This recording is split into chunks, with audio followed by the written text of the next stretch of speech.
pouco mais de 7 meses. Esse foi o tempo necessário para que o mundo inteiro caísse na real e percebesse que aquele democrata de fachada, na verdade, continua sendo o comunista de sempre, que não tá nem aí para causa humanitária, proteção da Amazônia. O negócio dele é grana, dinheiro, bufunfa, faz-me rir no bolso, no dele e de seus camaradas. Obviamente, estamos falando do atual presidente da República, Luiz Inácio Lula da Silva.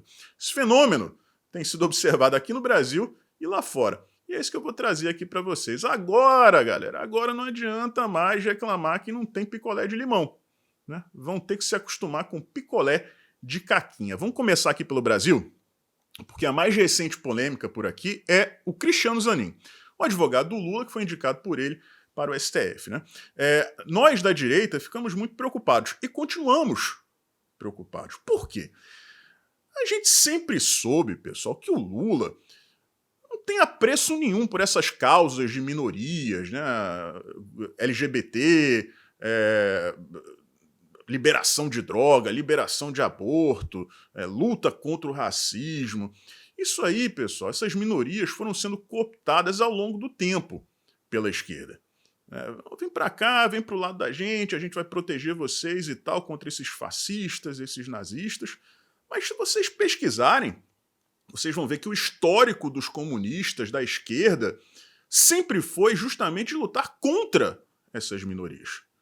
E, infelizmente, diante da carência, né? Não, vamos abraçar isso aqui. Você tá lá, né, se afogando, primeira pedra que aparece, você se apega. O Lula é das antigas. E sempre vai ser. Essa matéria aí do Metrópolis, desse colunista, né, o Mário Sabino, isentão sojado, clássico, né, voto nulo, ele tem a pachorra de dizer que o Lula nem é tão esquerdista assim. Ô, Mário Sabino, você... Isso aqui, você é representação da isentosfera, cara. Porque o esquerdista, de fato, é o Lula. Não é o maconheirozinho lacrador do Leblon, não, cara. Que anda descolado, com aquele chinelinho, aquela bermuda florida, aí vai ver o pôr do sol no arpoador, né? Fumar o baseado dele, dizer que luta pelas minorias, defendendo bandido. O Lula nunca foi assim. A etiqueta não condiz com o produto. Então, cara, mostra como que o Metrópolis, primeiro, coloca um colunista desse, né, medíocre, pior, como se fosse para representar a direita, para dar ares, né, isonômicos ao portal. Por favor, Mário Sabino, vai estudar história, tá? Vai estudar história. E aí chega o Zanin lá dentro e começa a votar contra as pautas lacradoras. A lacrosfera fica maluca. Não, o Lula colocou um conservador lá dentro. Gente, o posicionamento do Zanin, antes de ser advogado do Lula, sempre foi esse. Sempre foi esse. E é o mesmo, exatamente o mesmo do Lula. O Lula nunca foi a favor dessas pautas. Nunca foi. O Zanin foi colocado lá e é por isso que estamos preocupados ainda para proteger o Lula. Só para proteger o Lula, e vejam só o que eu estou falando para vocês, tá? Porque isso me foi dito por uma raposa felpuda da esquerda. Ele foi colocado lá para proteger o Lula e para ser a criptonita de um colega de casa. Tá? Porque o Lula tem medo dessa pessoa. Então coloca lá o Zanin para proteger o Lula, não só da direita, dos crimes que ele cometeu, mas também dos arroubos do coleguinha do Zanin. Então, não caiam nessa ilusão do Sabino aí, de que a esquerda, as lideranças esquerdistas aqui do Brasil e do mundo se importam com essas coisas. O negócio é dinheiro, meu camarada. É dinheiro, lacrador. Eles não estão nem aí para vocês. O Lula. Pelotas é exportador de viado, como apareceu naquele vídeo. Esse é o Lula. Esse é o Lula. Esse é o Lula que foi acusado pela ex-esposa de ser racista. Esse é o Lula que deu entrevista a Playboy dizendo que admirava o Hitler. Esse é o Lula. Né? Vocês são iludidos. Vocês foram enganados. Né? É isso aí. Parabéns para vocês. Agora vamos falar lá de fora, tá? Vamos começar aqui pelo Zelensky, porque é o seguinte, né, galera? O Zelensky é uma figura muito controversa. Eu nunca fui a favor dele e também nunca fui a favor do Putin. Eu sempre enxerguei o povo ucraniano como uma grande vítima dessa história. Eu sei que algumas pessoas defendem o Putin por conta dos laboratórios, e eu sei que pessoas defendem o Zelensky pelo simples fato do país dele estar sendo invadido. Né?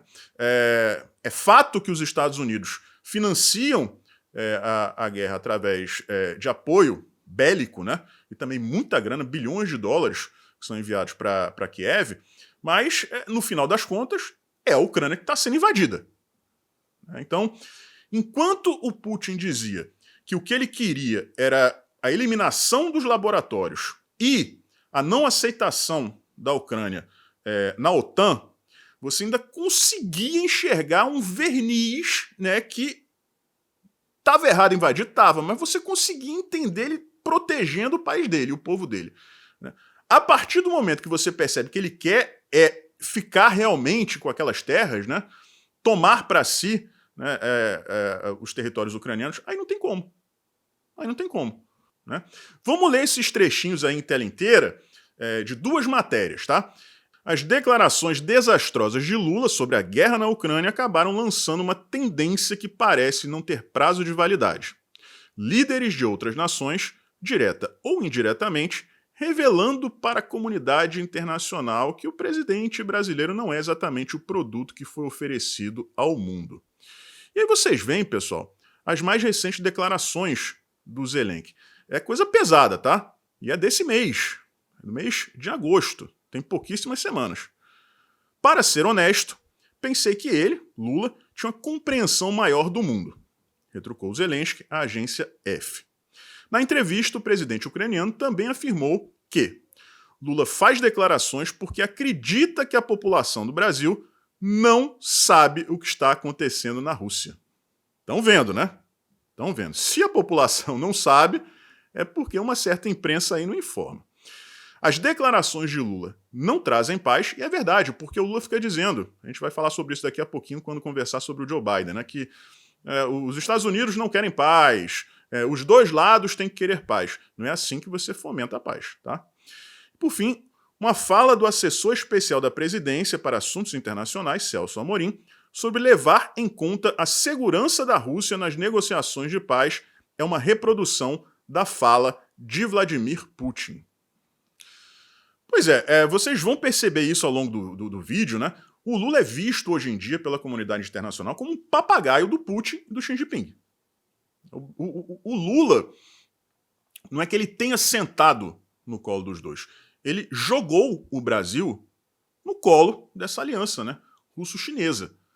E aí, galera, o Brasil deixou aquela posição de neutralidade clássica, histórica, que sempre nos manteve, né, a salvo. A gente vai falar agora sobre a Casa Branca, né, sobre o Joe Biden, e tem uma coisa que muita gente não sabe, tá, galera? O Brasil é a rota primária de fuga do presidente dos Estados Unidos, independente de quem seja. Agora, vocês imaginem isso, os Estados Unidos enxergando o Brasil como inimigo. Vendo o Brasil como aliado do seu maior rival geopolítico, no caso, a Rússia, e também a China, essa aliança. Mas o Biden foi um cara que apoiou, né, o picolé de caquinha. Inclusive, existem aquelas declarações, né, de jornalistas, de ex-oficiais do FBI, de que o governo Biden agiu diretamente nas eleições brasileiras. Não vou, né, me estender aqui, por motivos óbvios, mas isso aí está até na grande mídia, né? Está na Folha de São Paulo, está no Globo, está no G1, então vocês podem pesquisar aí que vocês vão entender o que eu estou falando. E o Joe Biden, em momento algum, falou diretamente sobre o Lula. Ele evita, até porque ele não consegue nem ler o teleprompter mais. Né? São outras pessoas que estão governando ali, ele é só o bonecão na frente. Agora, a Casa Branca, né, já se manifestou através de sua porta-voz e também através das mídias americanas, né, as mídias tradicionais americanas. A Casa Branca já expressou a sua insatisfação com o posicionamento do Lula. Vamos ver aí. Quem também rapidamente se deu conta do buraco sem fundo em que se enfiou foi Joe Biden. Embora o presidente americano não tenha feito menções diretas às trapalhadas diplomáticas do petista, a insatisfação da Casa Branca vem sendo repetidamente explorada pela mídia, em especial após Lula dizer que os Estados Unidos fomentavam a invasão russa na Ucrânia através de suporte bélico financeiro a Kiev. E aí está, uma matéria do Globo, né? Críticas de Lula sobre guerra desagradam aos Estados Unidos, que vem repetição da propaganda russa e chinesa. As críticas feitas pelo presidente Lula aos Estados Unidos em sua viagem à China incomodaram o Washington, essa matéria de março, tá, pessoal? Principalmente quando ele disse na noite de sexta-feira que os Estados Unidos não querem paz. Vocês lembram do que o Zelensky falou? Ao se referir à guerra entre Rússia e Ucrânia. Lula disse ainda que os Estados Unidos deveriam parar de fornecer armas a Kiev. Se os Estados Unidos pararem de fornecer armas a Kiev, o aliado do Lula, o senhor Putin, vai conseguir o seu objetivo, né, que é tomar a Ucrânia. Então, como assim, Lula? Não dá para entender, né? Esse interlocutor disse ao Globo que o Brasil pode ter um papel importante em uma negociação de paz para a resolução do conflito, se mantiver uma postura neutra, abrindo aspas, e agir como um líder global, fecha aspas. A conclusão das autoridades americanas, nesse momento, com base nas últimas declarações de Lula, prestem bastante atenção, é que o governo brasileiro apoia a Rússia. Quanto brilhantismo, né? Sério que vocês chegaram a essa conclusão? Sério que vocês não imaginavam que isso fosse acontecer? Faça-me o favor, né? Faça-me o favor. Se você elencar as falas da Casa Branca, as falas do Zelensky, vocês vão perceber que o que eu estou falando aqui há meses é a verdade, é a percepção do Ocidente. De que o Lula, quando chega e fala nenhum dos lados quer a paz, e ao mesmo tempo diz, Estados Unidos, parem de fornecer armas à Ucrânia. Como assim ele está incentivando a paz? Vocês viram aí. O Ocidente exige do Lula uma postura neutra, que é a postura que o Bolsonaro tinha e que o Brasil sempre teve, inclusive, por incrível que pareça, o próprio Lula, né? Durante seus 2 primeiros mandatos. Ok, não era aquela neutralidade que o Bolsonaro teve, né? Mas era, né? Ele conseguia esconder suas preferências. Agora é na cara dura. E como eu disse aqui, ele está jogando o Brasil. Ele é um chefe de Estado, um chefe de governo, o presidente da República, e está jogando o Brasil em uma treta que não é nossa. De maneira irresponsável, com o apoio da imprensa, que solta essas notinhas, mas não passa disso. Agora vamos chegar aqui à França, e como eu disse aqui para vocês, né, essa história de que a esquerda é defensora de pautas ambientais, que o esquerdista, como o Sabino lá, o Sojado fala, o esquerdista é o cara, né, que defende a liberação das drogas, do aborto, que defende a Amazônia, né, as girafas amazônicas, os ursos polares, né, do Pantanal. Né? Não é nada disso, pessoal. Não é nada disso. Né? O Macron, que por sua vez é um globalista clássico, né, como o Ocidente se tornou, desde que o Donald Trump deixou a presidência dos Estados Unidos, ele, pouco tempo atrás, foi criticado pela França, né, em especial pelo Libération, que é um dos maiores portais de notícia de lá, por não ter participado daquela cúpula que aconteceu do meio ambiente amazônica em Belém, recentemente, em que o Lula mandou esvaziar uma praia para ele tomar banho ali sozinho com a canja, lembra? O pai dos pobres, que é a praia só para ele. Né? E o Macron não foi, ele foi criticado por isso. Agora, a questão que a imprensa brasileira tocou de leve na época é a seguinte: a França é dona da Guiana. A Guiana francesa é dona. Né? Então, por não se tratar de um país independente, o Lula está fazendo jogo duro para aceitar a França no grupo, né, dos países sul-americanos que detêm, né, partes da floresta amazônica. Vamos dar uma olhada aí. Vejam só, essa matéria da esquerda é recente, dia 28. A da direita é da época da cúpula. Tá? Vamos ler aqui os trechos principais. Primeiro, a do dia 28. O presidente francês, Macron, fez um apelo aos 8 estados amazônicos, Brasil, Peru, Bolívia, Colômbia, Venezuela, Guiana, Equador e Suriname. Guiana não é a Guiana francesa, tá? É outra Guiana. Para que incluam a França no Tratado da Organização de Cooperação Amazônica. Ele baseou esse pedido na Guiana francesa, parte da região amazônica compreendendo 1,1% da sua extensão. Agora, a matéria anterior. Se tivesse ido a Belém, Macron seria apenas um observador. E é por isso que ele não foi, pessoal. A Guiana Francesa, embora coberta em parte pela floresta, não é um país independente e, por isso, não faz parte da Organização do Tratado de Cooperação Amazônica. Ou seja, o Macron não foi à cúpula porque ele está pé da vida com Lula, que está embarreirando a entrada da França nessa organização, nesse tratado. Por quê? Porque a Guiana Francesa não é um país independente. Continua sendo uma colônia da França. E o Lula, né, que fez amizade com o Macron, inclusive foi recebido com honras de chefe de Estado, enquanto pré-candidato à presidência, né, o Brasil tinha Jair Bolsonaro como presidente. O Lula foi à França e foi recebido como se fosse o presidente da República pelo Macron. Vocês lembram disso? Pois é.